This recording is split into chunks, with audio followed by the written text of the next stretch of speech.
In this module, we'll discuss the governor systems that we might find in various small gas engines.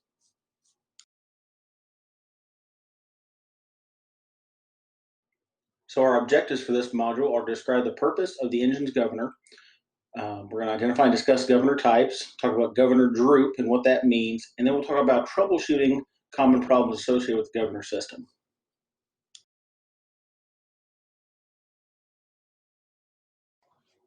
So regardless of the specific type of governor that your engine may have, the basic idea is the same. We're going to keep the engine's RPMs, or revolutions per minute, at a consistent speed. Kind of similar to think about this, maybe like the cruise control in your car. You get to the speed you want and you set that cruise, and your engine is going to keep that speed, or those RPMs might increase or decrease to keep that speed. That may not be a perfect example, but it's a way to think about it. The governors also protect your engines from damage from overspeed, by preventing the overheating by keeping those RPMs at a consistent low, safe speed. They also prevent damage to the application that your engine is running, whether it's a lawnmower or a generator, by keeping the speed at a consistent operating speed. It's also a little bit about operator convenience. We can set the throttle where we want it, and then the engine is going to, quote unquote, do some more of the work to keep a consistent speed. Or there's times where you may have especially on a walk behind lawnmower, where you don't even have a throttle. You've got a governor that is keeping that consistent speed so that you can mow your lawn. And also in those mower situations, it keeps the blades at a safe speed.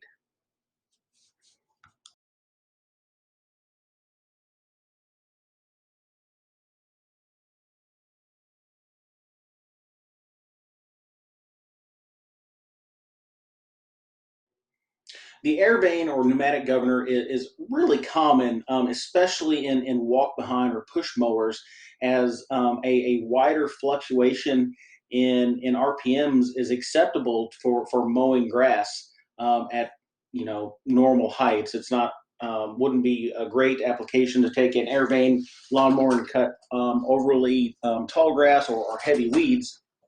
But as we look at a little bit of a diagram here, and have a circle, this white plastic is the air vane, and it is going to catch air being pushed from the flywheel. In an earlier video, when we talked about electrical systems, I talked about this pushing air to help cool the engine. It does that too, but in this case, the air being pushed from these fins against this air vane is going to be attached to a spring, and also towards the carburetor, to regulate that speed of that engine. And so here's a picture of that system outside of the engine. And so it's really just a wide piece of plastic built to catch air.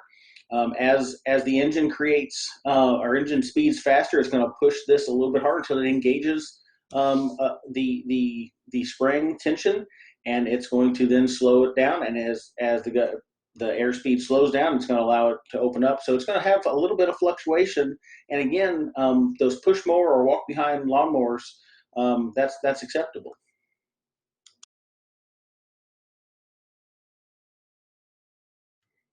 So the mechanical governor is another very common type of governor system. And in fact, our engine LSU, those 950s, those 103G engines, have a mechanical governor.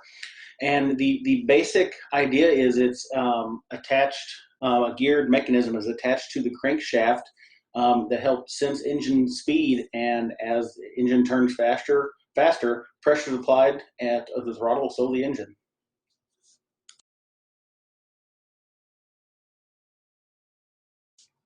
So we can see here a basic diagram of a mechanical governor that will be internally attached here to the crankshaft, and then so variations may occur in specific engines and configurations. But the idea is we have some sort of governor spring that, if you look closely here, there's a hole here, here, and here.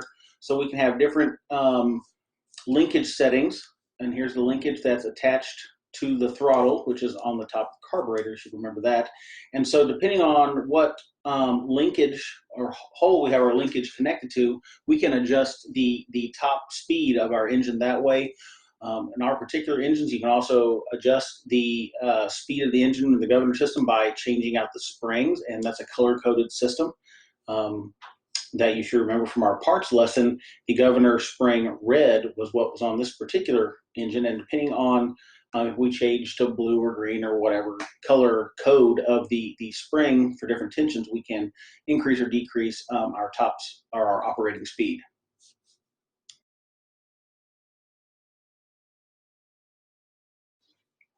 So the most precise and most complicated and consequently most expensive common type of governor is going to be our electronic governor. This is going to utilize sensors to keep the engine at a really narrow droop to ensure a consistent RPM. This might be in some of the higher end electric generators where we have to make sure that we're running our engine at a consistent speed to create a consistent electric flow so we don't damage whatever we may have plugged in to that generator.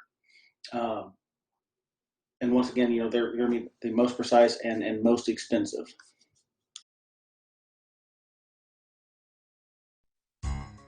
In this day and age, an electronic governor is probably predictable as the next step in the evolution of governors.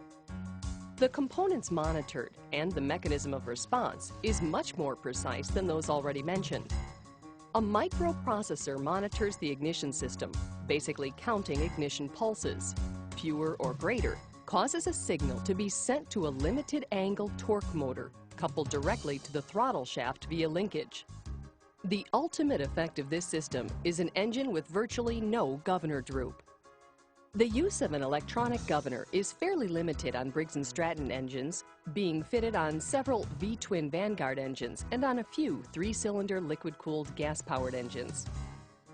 The advantages of electronic governors include very low droop. Electronic governors maintain precise speed setting. An automatic idle down is available. An over-speed limiter is built in, and there are no adjustments to worry about. The disadvantages of electronic governors include variable speed control is not available for air-cooled Vanguard engines, and an electronic governor requires a 12-volt battery as part of the system.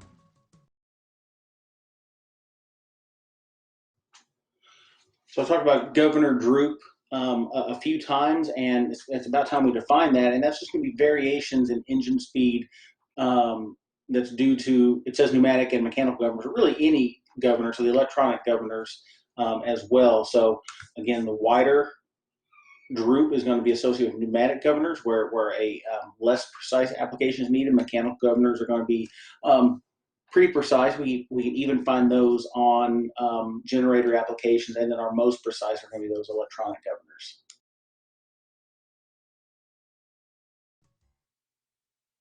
Feedback control systems that operate by using mechanical components, such as levers, linkage, springs, and simple sensing devices, have built-in tolerances and capabilities. The effect of these on how well the mechanism maintains engine speed is described by the term governor droop. Governor droop is the variation in RPM between top no-load speed and the point at which maximum power, not torque, is delivered. Governor droop is one way to describe governor sensitivity, as a direct relationship exists between the two. Lawnmower applications with air vane governors typically have a wide governor droop in the neighborhood of 600 to 900 RPM. The application does not require a terribly sensitive governor, but rather stable engine operation. Generator applications require a tighter governor droop and consequently a more sensitive governor system to carefully control engine speed.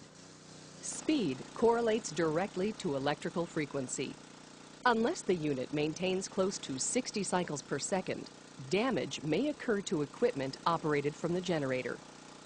Governor droop for generators is typically held at 180 RPM. A governor system with tight droop will generally have less stability and more available power. This system will also be more complex and require more careful speed setting. A system with wide droop, on the other hand, will be more stable but will lose power due to speed change. Their designs will be simpler, and it will be easy to alter the original speed. In a moment, we'll see a couple of videos by Briggs and Stratton discussing troubleshooting the governor's system. We'll talk about a couple of terms, and the first is hunting and surging, and that's where we're going to have that fluctuation or pulsations of speed, and it can vary all the way from wide open to idle, and the engine runs, but it's just not correct, and then it may die under load when we engage whatever application is. And in the governor world, that's going to be probably a linkage or binding issue.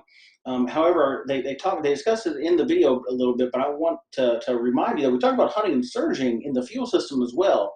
And so when we start learning to diagnose or take in symptom information when we're identifying faults, this is a common one that we need to keep in mind, that hunting or surging can be attributed to the carburetor. And so it's going to be pretty important to understand how to associate or differentiate rather the carburetor issue versus the governor issue. And the video in a few moments we'll discuss that. Now let's take a few moments discussing the performance or operational problems associated with the governor system. The problems you're likely to be confronted with include engine overspeeds or runs too fast, engine can't obtain proper speed or runs too slow, hunting and or surging, and inability to handle load. Let's begin with overspeed, the engine running too fast. On an air vane system, causes of overspeeding include wrong governor spring or damaged, shortened, twisted, incorrectly installed spring, top no load speed improperly adjusted, worn, bent, or binding linkage or other components, bent or damaged speed control bracket, plugged or restricted air intake at blower housing, plugged cooling fins, a mouse nest or debris blocking the air vane, or a broken or binding air vane. On a mechanical system, causes for overspeeding include wrong governor spring or damaged, shortened, twisted, or incorrectly installed spring, top no-load speed improperly adjusted, worn, bent, or binding linkage or other components, bent or damaged speed control bracket, static adjustment, out of adjustment or incorrect adjustment, or a damaged governor gear assembly. On an electronic system, causes for overspeeding include defective control module or missing and damaged return spring. Mechanical governor systems have internal and external components.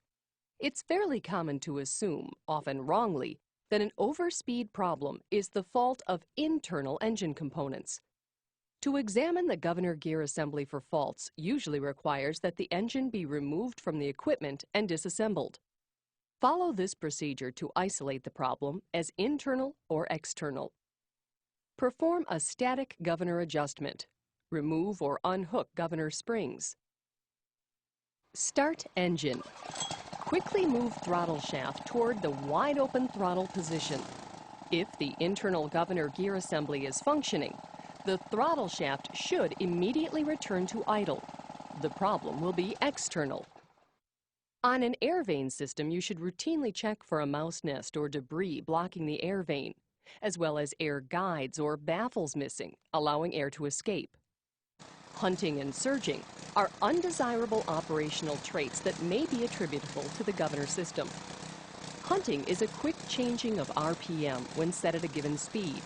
Surging is a slow cyclical change of RPM, also when set at a given speed.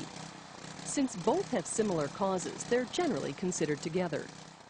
Since an overly lean fuel mixture can also cause hunting and surging, it's necessary to isolate the fuel system from the governor system when troubleshooting this condition. Start the engine and bring to normal operating temperature. Position the throttle control at roughly half throttle. Screw in the idle stop screw until engine speed is in the 2800 to 3400 RPM range. Manually hold the throttle shaft against the idle stop screw. If hunting and surging go away, the problem is in the governor system. If they continue or the engine stalls, the problem is in the fuel system. repair fuel system, and recheck. You should note that some carburetors do not have idle stop screws, and some carburetors with idle stop screws do not have enough screw travel to allow the speed to be raised to 2800 RPM. Some other method will need to be devised to hold the throttle shaft steady. Now let's spend a moment talking about an inability to handle load. This problem could be engine-related, such as carburetor adjustment, manifold air leaks, or worn or damaged compression components, or governor system related, such as worn, bent, or binding linkage or other components, bent or damaged speed control bracket, or a spring in resonance.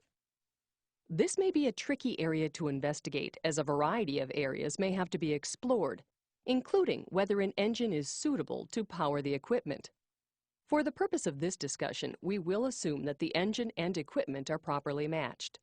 However, application engineers use the following approach as a rule of thumb to help establish a good marriage between engine and equipment. Make sure the engine is broken in at operating temperature and properly adjusted. Apply the maximum load that the equipment is designed to handle. Take an RPM reading with an accurate tachometer. Manually force the throttle shaft to wide open throttle. Take an RPM reading. If the reading is at least 200 RPM more than that taken at maximum load, the engine offers enough power.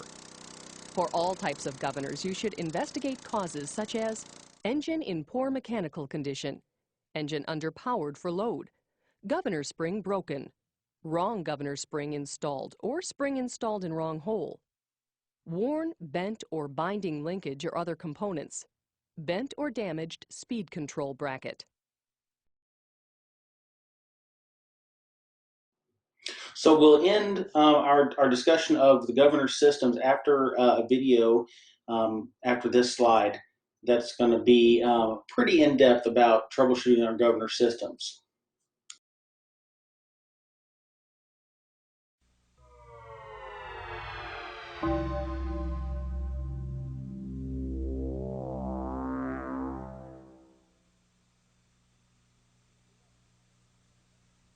The governor, a device designed to maintain a desired engine speed, even though the load on the engine may vary. Sounds simple, doesn't it? Well, if you ever had an engine problem that sounds something like this,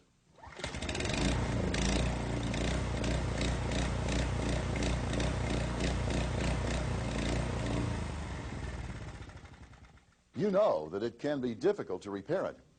In this video, we will discuss the basic function of the governor system. In fact, we will make a blanket statement about all governors that you might question. But by the end of the program, I think you'll be a believer. And that is, all governor systems function basically the same way. After we discuss the function of the governing system, we will then look at troubleshooting governor systems, and more importantly, what other engine systems can affect the governor. Let's start with how a governor system functions. It's really very simple. All governor systems are made up of two major components. Each of the two components has a separate responsibility. The first component is responsible for exerting a force on the throttle shaft through the governor linkage to hold the throttle plate in a closed position. Or, in other words, it is pushing the throttle plate in one direction. This component can be the gear and flyweights of a mechanical governor system or the blade of an air vane governor system. The second component is responsible for exerting a force on the throttle shaft, again through the governor linkage, to hold the throttle plate in a wide open position. Or, in other words, it pulls the throttle plate in the opposite direction from our first component. This component will always be a governor spring. So, what we end up with is two forces pulling in opposite directions, both attached to the throttle plate. When one force equals the other force, the resulting throttle position will give us the governed engine speed. Let's take a closer look at an air vane governor system and see how these forces maintain a desired engine speed even though the load on the engine may vary. We start by moving the throttle control to the top speed position. Note how the governor spring instantly pulls the throttle plate to a wide open position. It is now up to the air vane to bring the throttle plate back to a position that will maintain our desired speed. Imagine, if you will, that this engine is running. The flywheel would be turning, and the fins on the flywheel would be pulling in air and forcing it down on the cooling fins. That same air would be pushing against the air vane, trying to bring the throttle plate to a closed or idle position. When the force exerted by the air equals the force exerted by the spring, the throttle plate is held in one position. This becomes the top no-load governed speed. For the sake of using a number, let's say that that speed is 3,200 RPM. Now, if the engine is used to cut grass, and the grass is wet and heavy, it would place a load on the end of the crankshaft that would slow the engine down. This would reduce the air force generated by the flywheel, and the governor spring force would further open the throttle plate and try to maintain 3,200 RPM. Once we take the engine out of the grass, because of the position of the throttle plate, the engine would overspeed, increasing the force against the air vane, pushing the throttle plate back to the position we originally had, and again maintaining 3,200 RPM. Now, let's take a look at the mechanical governor system. The mechanical governor system works exactly the same way, but instead of using the force generated by the airflow, we use a more direct method by attaching a governor gear assembly to the camshaft. The governor gear assembly is made up of a set of flyweights and a spool. As the gear spins, the weights swing out, pushing the spool forward, moving the governor shaft, arm, linkage, and finally closing the throttle plate.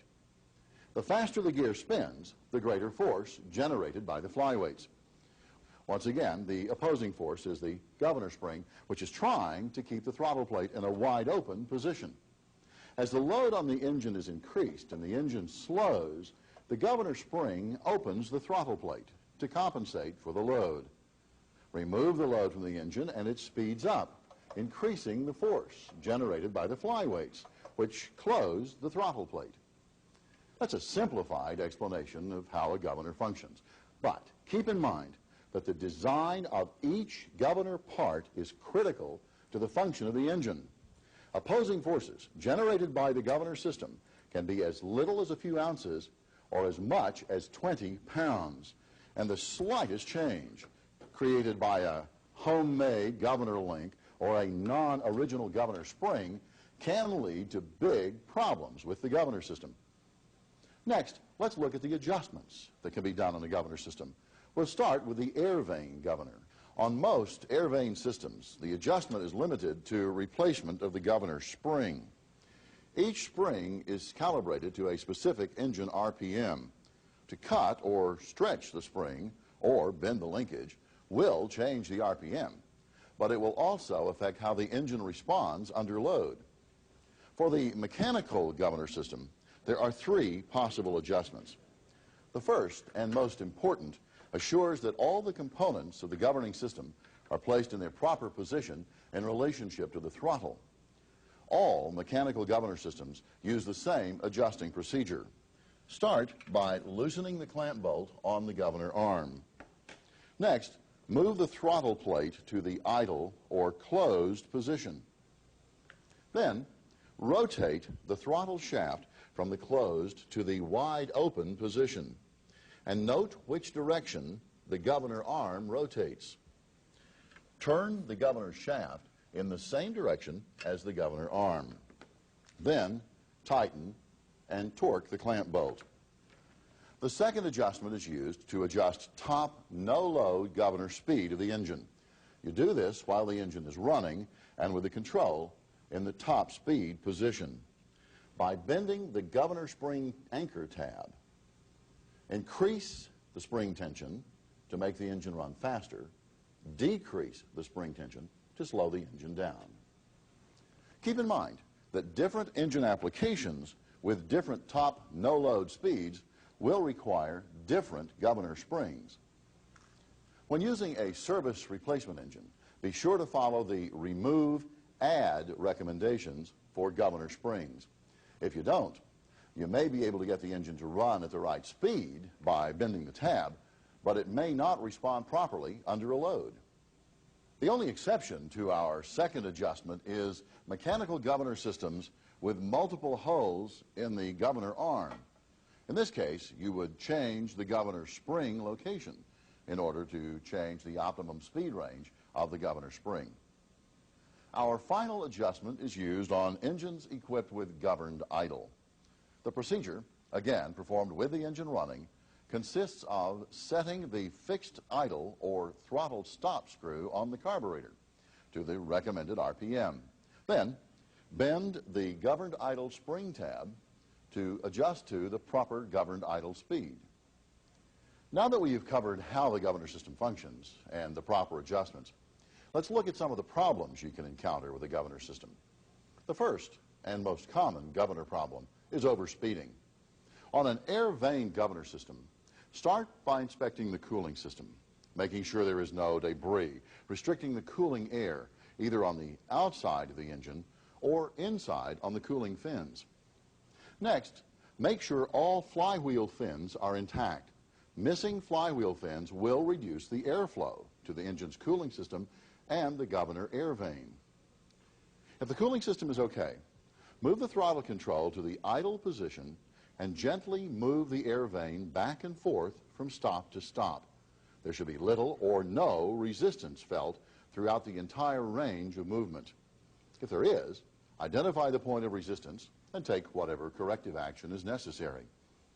If this proves to be okay, inspect the governor spring for proper installation or damage. If the engine runs too slow, again, inspect the air vane for resistance and the governor spring for damage. For a mechanical governed engine that is overspeeding, start by performing the governor adjustment procedure. If this does not correct the problem, disconnect the governor spring or springs and move the governor arm from stop to stop while feeling for any binding or uneven resistance. If no resistance is felt, move the throttle plate to a wide open position and start the engine. The internal governor mechanism should instantly move the throttle plate back to closed or idle position, indicating that the overspeeding is caused by a misadjusted or damaged governor spring. If the engine does not return to idle, remove the side cover or sump from the engine and inspect the internal governor mechanism. If the engine runs too slow, again, inspect for resistance in the linkage and a damaged or improperly installed governor spring. Keep in mind that for both air vane and mechanical governed systems, the carburetor can affect the governor. For instance, if a throttle plate screw were to fall out, the throttle plate would not move inside the carburetor, and even if the governor is working properly, it could not control the engine speed. Our next problem can be a little bit more difficult to troubleshoot, and that is hunting or surging of a governor system. The reason it can be more difficult is because the carburetor can play a larger role in this kind of problem. When encountering hunting or surging, your first step should be a complete carburetor adjustment, including idle speed, idle fuel setting, along with governed idle speed, if applicable, and the top no-load fuel settings. The reason I stressed idle fuel and idle speed is because of the common assumption that idle adjustment will have no effect on an engine that is hunting or surging at top no-load speeds. And this is an incorrect assumption. Let's look at an example. Here we have a 9-horsepower generator. Almost all generators are set up as a fixed speed application.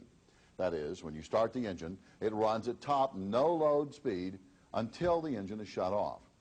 Something like this.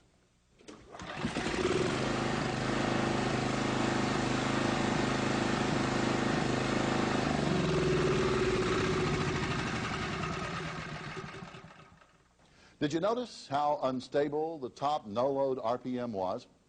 The last thing you would consider is that the idle fuel mixture is not adjusted properly. But watch this.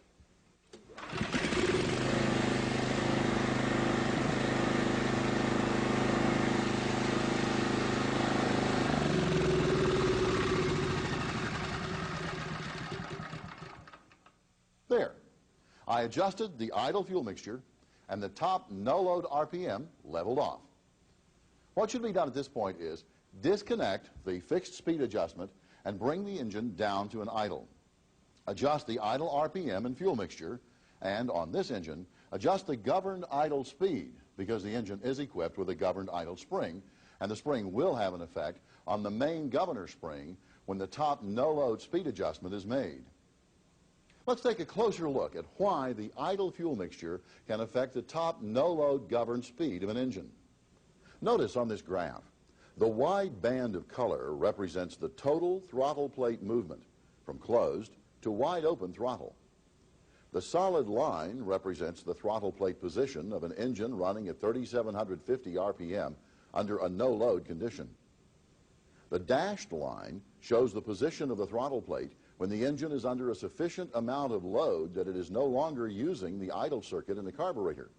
So, in the case of our generator, you can see how the idle circuit can affect the performance of the engine, even though the engine is running at a relatively high speed. If, after making sure the carburetor is functioning and adjusted properly, the engine continues to hunt or surge, the next step is to adjust the governor system, following the procedure that was mentioned earlier. Next, see if the engine was equipped with a governor link spring. Make sure the spring is not damaged and that it is installed properly. If the problem still persists, disconnect the governor spring and feel for a binding or uneven resistance in the governor travel. The last thing to look for would be damage to the governor spring or the wrong governor spring. To correct this, use the original model and type number to look up a replacement governor spring for the engine. Install it and then adjust the speed. By the way, the problem with the engine that we saw earlier is the top no-load governed speed is set too high. You'd have to either replace the governor spring with the correct spring for this speed range or lower the top no-load speed to eliminate the hunting and surging. That completes the basic theory, adjustment, and troubleshooting of governor systems. Keep in mind that even though governor systems may look different, they all work pretty much the same way. So, for troubleshooting and adjusting, you should always follow the same systematic approach.